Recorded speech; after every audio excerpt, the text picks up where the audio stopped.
Alright, let's go! For today's video, nag-request nga ang aking Mudrakels ng masarap na tinola. Yung marami daw dahon ng sili. Kasi gusto niya yung medyo may sipa ng spiciness. Alright. At dahil masunurin tayong anak, gagawin natin yung rene-request niya. Yung solid na tinola, sabaw pa lang, ulam na. Alright.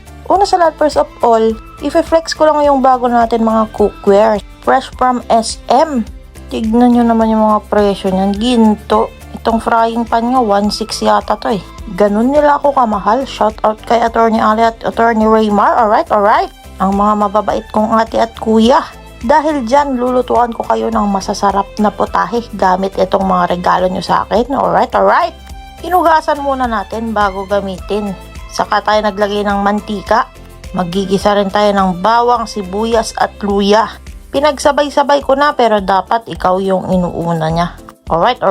At kapag lumabas na yung aroma, ilalagay na rin natin itong mga manok. Quarter legs pala yung part ng chicken para mas juicy at mas malaman. Alright. Gigisa natin pag brownin lang konti. Sinayawan ko na, sabi nila mas masarap daw pag sinasayawan. Tinimplahan ko na rin ng asin at paminta, saka ako minekos-mekos.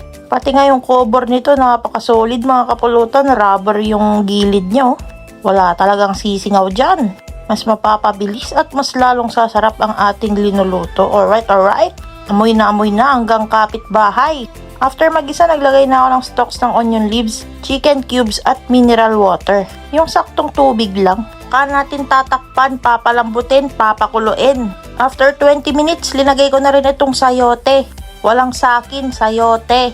Tapos pampalasang patis. Saka ako tinikman. Nagdagdag ulit ako ng patis kasi nakulangan ako. Inamoy-amoy ko lang. At sabi ko okay na yung timpla nito.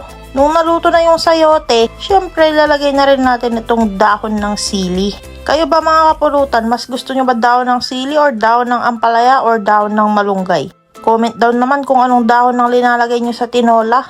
Kami kasi dito sa bahay dahon ng sili kasi gusto namin yung may sipa ng spiciness. At yun na, lutong-luto na ang ating manok. Grabe na to, napaka-solid ng sabaw niya, siksik na siksik. Kumuha na ako, naggaon na ako at titikman ko muna bago ibigay sa aking Mudrakels. Dati kasi ako yung linulutuan niya. At nung natuto na akong magluto, sabi ko ako naman ngayon ang magluluto sa'yo. Sana ganoon din kayo sa mga nanay nyo. Kasi iisa lang ang nanay sa mundo. Alright.